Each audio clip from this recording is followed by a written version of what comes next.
Bismillahirrahmanirrahim. Assalamualaikum warahmatullahi wabarakatuh. Waalaikumsalam warahmatullahi wabarakatuh. Selamat pagi semuanya. Selamat pagi Pak. Bagaimana kabar kalian hari ini? Baik Pak. Oke, sebelum kita belajar, marilah kita bersama-sama berdoa menurut agama dan keyakinan masing-masing. Berdoa mulai. Selesai. Oke. Selanjutnya apa ingin mengecek kehadiran kalian? Apakah ada yang tidak hadir hari ini? Hadir semua Pak. Oke, baik, bagus. Nah, Bapak kasih waktu 2 menit, silahkan kalian bersihkan sampah-sampah yang ada di bawah meja kalian. Oke, dari sekarang mulai. Baik Pak. Jika ada sampah silahkan langsung buang ke tempatnya. Ya Dan Pak. rapikan baju-baju kalian yang belum rapi. Sudah Pak. Oke, kalau sudah, pada hari ini, pada pertemuan hari ini kita akan mempelajari yaitu tentang sumber energi alternatif dalam kehidupan sehari-hari. Nah, jadi kegiatan kita pada hari ini itu ada berdiskusi, mengeksplorasi, mengkomunikasikan dan menyimpulkan materi. Oke, jadi materi kita itu sumber energi alternatif. Sudah pernah belajar tentang sumber energi alternatif? Belum Pak. Oke, jadi sumber energi alternatif ini yaitu merupakan sumber energi yang bukan dari energi tradisional. Nah, jadi sumber energi tradisional itu adalah bahan bakar fosil seperti batu, batu bara, minyak, dan gas alam. Nah, sedangkan sumber energi alternatif ini yang dikembangkan saat ini memanfaatkan sumber energi yang tersedia di dalam dan tidak akan habisnya, yaitu seperti matahari, angin, udara, dan air dan panas bumi. Itu tidak akan ada habisnya. Nah, itu yang namanya sumber energi alternatif. Jadi di sini Bapak akan menjelaskan beberapa jenis-jenis sumber energi alternatif dalam kehidupan sehari-hari. Nah, yang pertama itu ada matahari. Ini Bapak mempunyai fotonya. Kalian mungkin sudah tahu kan matahari? Sudah tahu Pak. Jadi di sini Bapak ada gambaran sedikit biar kita lebih enak belajarnya. Nah, matahari. Jadi matahari ini merupakan sumber energi alternatif. Nah, sumber utama yang di bumi, di mana hampir semua energi berada di bumi ini berasal dari matahari. Jadi energi panas yang dihasilkan dapat digunakan untuk memanaskan ruangan, memanaskan air, dan keperluan lain. Contohnya seperti kita menjemur pakaian. Jadi kita memerlukan energi matahari. Itulah termasuk sumber energi alternatif karena sumber yang tidak akan ada habisnya. Yang kedua itu ada angin. Nah,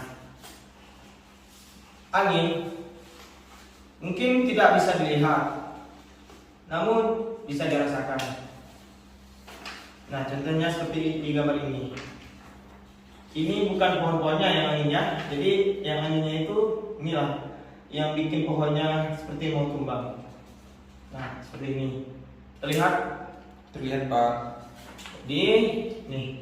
Jadi angin ini adalah gerakan udara di permukaan yang terjadi karena tekanan udara. Jadi angin telah dimanfaatkan sejak dulu sebagai sumber energi pada perahu layar dan kincir angin tradisional. Nah, ada juga kegunaan kita selain dari itu. Biasanya kita gunakan di kehidupan sehari-hari kita tuh seperti kita main layang-layang. Jadi kita memerlukan energi angin seperti udara, ya kan? Nah, yang selanjutnya itu ada air. Nah, di sini pasti tahu air. Yang mana air ini menjadi kebutuhan pokok kita sehari-hari, ya kan? Nah, Ya, Pak. jadi air ini merupakan sumber energi alternatif. Nah, jadi di sini Bapak akan mengambil air yang deras. Jadi merupakan sumber energi gerak. Kenapa saya mengambil air yang deras? Karena merupakan energi gerak. Di sini energi itu bisa dimanfaatkan sebagai pembangkit tenaga listrik. Nah, jadi oleh karena itu di PLTA itu pembangkit listrik tenaga air dibuat bendungan air di tempat yang tinggi. Jadi air yang di bendung tersebut kemudian dialirkan menurun sehingga akan mengalir seperti air terjun. Sudah pernah melihat kincir air? Kalau langsungnya belum pernah Pak, tapi di gambar pernah Pak. Ya, mungkin Bapak akan kasih contoh.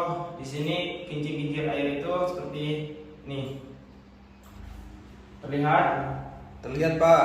Jadi Oh, ini seperti namanya itu, ya. kincir air. Jadi fungsinya ini untuk membangkit tenaga listrik. Oh, iya, Pak. Semakin deras airnya atau semakin gerak airnya itu semakin mengalir, maka tenaga listrik akan muncul atau timbul. Oke, jelas sampai di sini? Jelas Pak. Tadi sampai air ya kan. Nah, selanjutnya itu ada panas bumi. Nah, panas bumi ini yang sering kita rasakan pada saat siang hari ataupun di malam hari.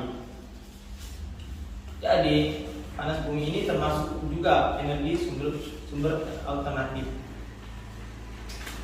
Nah, sini Bapak ada contoh panas bumi. Contohnya nih, tenaga pabrik. Lagi ini menghasilkan panasnya bumi, efek dari pabrik mereka ini. Nah, jadi asap-asap ini, uapan udara ini yang bikin panas bumi makin meningkat. Nah, jadi energi panas bumi itu atau energi geothermal, ada nama lain itu. Jadi energi panas bumi atau energi geothermal. Nah, merupakan energi yang berasal dari panas yang disimpan di bawah permukaan bumi. Jadi pusat bumi terbentuk dari lapisan batuan yang sangat panas. Hal itu menunjukkan bahwa bumi merupakan sumber energi yang sangat besar. Nah, dari keluar uapannya itu dari dalam tanah dan menguap ke atas. Itulah menjadi panasnya bumi. Nah, yang selanjutnya itu ada gelombang air laut. Di sini ada yang sudah pernah ke laut atau sudah pernah ke pantai gitu? Sudah Pak. Tenang Pak, saya Pak. Berarti sudah pernah melihat ombaknya kan? Pernah, Gelombang Pak. airnya kan? Nah, Bapak ada contoh nih. Nah, ini seperti ini ya. Terlihat? Terlihat Iya, Pak. Ya. Nah, inilah gelombang air laut. Jadi gelombang air laut ini saat memecah di pantai menghasilkan banyak energi. Energi ini dapat diubah menjadi energi listrik. Nah, seperti tadi ya. Selanjutnya itu bahan bakar bio. Jadi cut di jeda Mana jeda ini? yang petak. Nah, selanjutnya bahan bakar bio. Nah, sini Bapak ada contoh sedikit bahan bakar bio, tapi agak karena bahan bakar bio itu terbuat dari beberapa bahan kan. Nah, apa itu bahan bakar bio? Jadi bahan bakar bio itu merupakan bahan bakar yang berasal dari makhluk hidup, baik hewan maupun tumbuhan. Nah, atau jadi gini, bahan bakar bio itu merupakan bahan bakar yang berasal di kurung bawah nih, yang berasal dari makhluk hidup, baik hewan maupun tumbuhan. Nah, bahan bakar bio ini yang berasal dari tumbuhan, diantaranya itu seperti tumbuhan berbiji. Contohnya yang mengandung minyak ya, seperti bunga matahari, tanaman jarak, kelapa sawit, kacang tanah, dan kedelai. Di sini tahu kan bunga matahari? Tahu Pak. Tanaman jarak? Kurang tahu Pak. Nah, tanaman jarak itu biasanya diolah orang untuk membuat minyak. Ya bisa menjadi buat minyak rambut, bisa itulah tanaman jarak. Nah, kelapa sawit mungkin semuanya tahu kelapa sawit Tahu, kan. Pak. Di Kalimantan ini eksplorasi tanaman sawit paling banyak. Nah, ya selain itu bahan bakar tersebut dikenal sebagai biodiesel. Nah, jadi bahan bakar yang mengandung minyak tadi itu disebut biodiesel. Ingat ya. Jadi bahan bakar yang dari tumbuhan itu yang dinamakan bahan bakar biodiesel. Nah, jadi biodiesel ini dapat digunakan untuk menggantikan solar. Ingat, biodiesel ini dapat digunakan untuk menggantikan solar. Oke. Jadi sedangkan itu singkong, ubi, jagung dan sagu dapat diubah menjadi bioetanol. Nah, bioetanol dapat menggantikan bensin ataupun premium. Nah, tahu kan bensin? Iya Pak. Jadi bahan bakar bio juga dapat berasal dari kotoran ternak. Bahan bakar tersebut dikenal sebagai biogas. Jadi kotoran ternak yang ada dimasukkan ke dalam ruangan bawah tanah itu, itulah namanya biogas. Selain itu bahan bakar ini dapat juga dimanfaatkan untuk bahan bakar kendaraan bermotor. Nah, bisa juga digunakan untuk bahan bakar bermotor. Nah, sini ada yang sudah paham? Sudah paham semua Pak. Nah, contoh-contoh minyak biodiesel itu seperti minyak nyamplung, minyak sawit mentah, minyak ikan, minyak jarak, yang seperti fatty acid distill, minyak kelapa, itu biodiesel. Jadi biodiesel ini dapat digunakan pada mesin diesel tanpa modifikasi seperti mesin mobil. Kalau bioetanol ini dibuat dengan teknik fermentasi biomasa seperti umbi-umbian, jagung atau tebu dan dilanjutkan dengan destilasi. Sedangkan biogas ini dapat digunakan sebagai bahan bakar kendaraan maupun untuk menghasilkan listrik. Nah, gas yang dihasilkan oleh aktivitas anaerobik atau fermentasi dari bahan-bahan organik termasuk kotoran manusia dan hewan. Nah, jadi limbah domestik itu, sampah atau limbah itu dimanfaatkan untuk biogas. Sudah paham kan? Nah, di sini Bapak mempunyai tugas. Silahkan kalian bentuk kelompok, yang mana setiap kelompok itu terdiri dari 4 orang dan campur 2 cowok 2 cewek. Oke, silakan kalian bentuknya. Sudah Pak. Sudah. Nah, di sini Bapak mempunyai tugas. Silakan kalian diskusi dengan teman-teman kalian, teman-teman sekelompok kalian. Setelah itu kalian jawab. Nah, kalau sudah selesai kalian menjawabnya, silahkan kalian presentasikan ke depan ya. Paham anak-anak? Paham Pak. Nah, oke, berapa kelompok semuanya? Ada 3 Pak. 3 kelompok ya. Nah, di sini Bapak ada KPD-nya ya. Silakan kalian kerjakan. Bapak kasih waktu 5 menit cukup dah ya?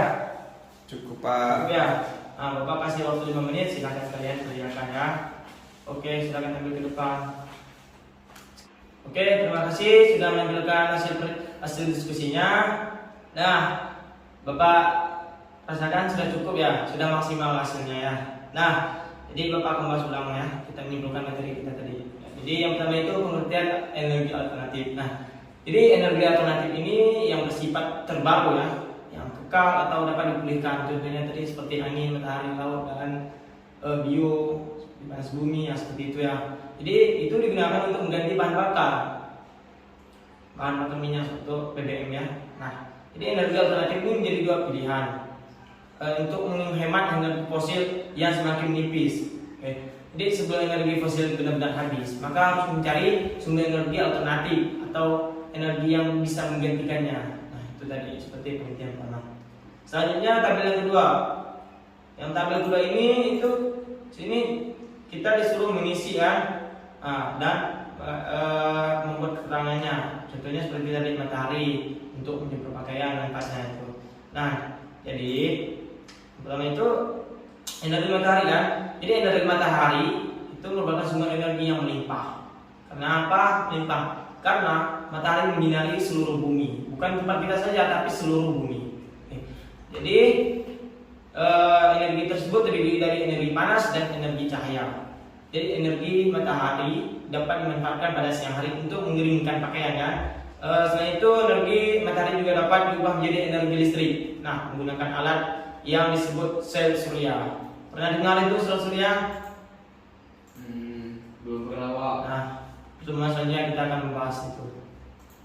Oke, selanjutnya itu ada air ya, gelombang air. Nah, energi ini berasal dari waduk atau danau, bisa juga dari laut ya, gelombang air ini. Jadi energi ini dimanfaatkan untuk menghasilkan tenaga listrik yang dihasilkan dari kekuatan air. Nah, yang selanjutnya itu energi angin. Sudah sejak lama orang menggunakan angin kan. Jadi untuk memanfaatkan energi angin itu menggerakkan kapal layar, juga menggerakkan mesin penggiling jagung. Pernah lihat mesin penggiling jagung? Pernah kan? Pernah. Nah, seperti itu. Selain itu energi angin juga dapat dimanfaatkan sebagai sumber energi penghasil listrik.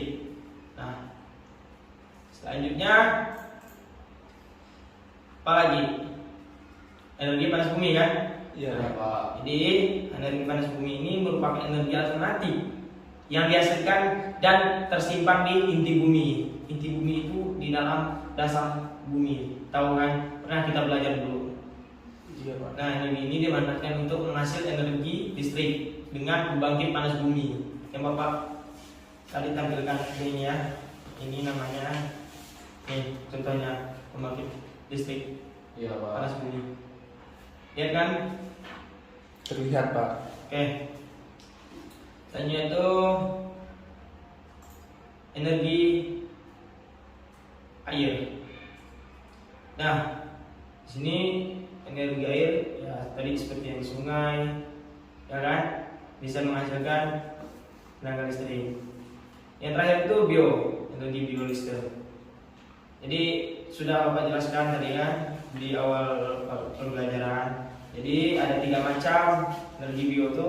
Yang pertama itu ada apa tadi? Bioetanol, biodiesel, Biodiesel. dan biogas. Nah, Bapak jelaskan sedikit ya. Jadi bioetanol ini dibuat dengan teknik fermentasi di biomasa seperti umbi-umbian, jagung, atau tebu dan dilanjutkan dengan destilasi. Sedangkan biodiesel ini dapat digunakan pada mesin diesel tanpa modifikasi. Contohnya minyak jarak kan, minyak kelapa sawit, nah seperti itu. Itu namanya biodiesel. Yang selanjutnya itu biogas. Jadi biogas ini dapat digunakan sebagai bahan bakar kendaraan maupun untuk menghasilkan listrik. Nah, gas yang dihasilkan oleh aktivitas anaerobik atau fermentasi dari bahan bakar organik termasuk kotoran manusia dan hewan atau limbah. Jadi itu yang namanya biogas yang dihasilkan dari limbah-limbah pabrik. Oke, yang selanjutnya kita membahas tentang pertanyaan selanjutnya. Itu energi biogas berasal dari, tadi ada yang jawab dari limbah pabrik kan? Nah itu betul. Nah, Bapak jelaskan sedikit. Jadi energi biogas berasal dari berbagai macam limbah. Contohnya tadi Bapak jelaskan ya kotoran-kotoran hewan, kotoran-kotoran manusia seperti itu. Nah, pertanyaan kedua itu energi alternatif merupakan energi yang digunakan untuk menggantikan. Nah, tadi yang jawab itu untuk menggantikan bahan bakar minyak kan. Nah, itu termasuk betul. Jadi benar, energi alternatif itu merupakan energi yang digunakan untuk menggantikan energi minyak bumi dan bahan bakar fosil. Yang ke-8 itu soal ke-8 itu tadi bioetanol bisa dibuat menggunakan. Nah, di sini ada yang keliru tadi menjawabnya. Jadi Bapak jelaskan sedikit ya. Jadi bioetanol biasa dibuat menggunakan teknik fermentasi biomasa seperti umbi-umbian atau tebu atau apa ya, jagung, nah seperti itu ya. Jadi digunakan secara langsung maupun tidak langsung sebagai bahan bakar. Itu difermentasi terlebih dahulu, lepas itu didestilasi. Nah langsung jadi. Lepas itu nomor 9 lagi kan, sumber energi alternatif yang berasal dari alkohol hasil dari suatu proses fermentasi pada tumbuhan tertentu adalah sumber energi. Bioetanol semuanya benar tadi. Nah yang 10 manfaat biogas. Nah jadi manfaat biogas dimanfaatkan itu sebagai alternatif bahan bakar. Tahu kan? Sudah dijelaskan tadi kan? Iya. Nah tadi alhamdulillah betul semua. Nah sudah cukup maksimal. Saya berharap kalian bisa mengerti materi yang kita pelajari pada hari ini ya. Selanjutnya Pak ingin menanyakan, ada yang tidak paham dengan materi hari ini? Sudah paham Pak. Jika ada yang tidak paham silakan kalian bertanya ya dengan malu-malu. Iya Pak. Nah, sebelum kita mengakhiri pembelajaran kita pada hari ini, marilah kita bersama menyanyikan lagu Indonesia Raya biar kita pada semangat ya. Iya Pak. Mulai. Ya kalau kita lama. Oke, nah Bapak ingin mengajak kalian menyanyi ini sebelum kita pulang, mau? Mau Pak. Oke, kira-kira kita nyanyi apa ya? Indonesia Raya ya. Oke, boleh Pak. Bapak pimpin ya. Iya Pak. Ayo. 1, 2, 3. Indonesia tanah airku, tanah tumpah darahku. Di sanalah aku berdiri, jadi pandu ibuku. Indonesia kebangsaanku, bangsa dan tanah airku. Marilah kita berseru, Indonesia bersatu. Hiduplah tanahku, hiduplah negeriku, bangsaku, rakyatku semuanya. Bangunlah jiwanya, bangunlah badannya untuk Indonesia Raya. Indonesia Raya, merdeka, merdeka, tanahku, negeriku yang ku cinta. Indonesia Raya, merdeka, merdeka, hiduplah Indonesia Raya. Indonesia Raya, merdeka, merdeka, tanahku, negeriku yang ku cinta. Indonesia Raya, merdeka, merdeka, hiduplah Indonesia Raya. Oke, tepuk tangan buat kita semua. Oke, baik, kita tutup pelajaran kita pada hari ini. Mari kita berdoa bersama-sama, beragama dan masing-masing berdoa. Mulai. Selesai. Assalamualaikum warahmatullahi wabarakatuh. Waalaikumsalam warahmatullahi wabarakatuh.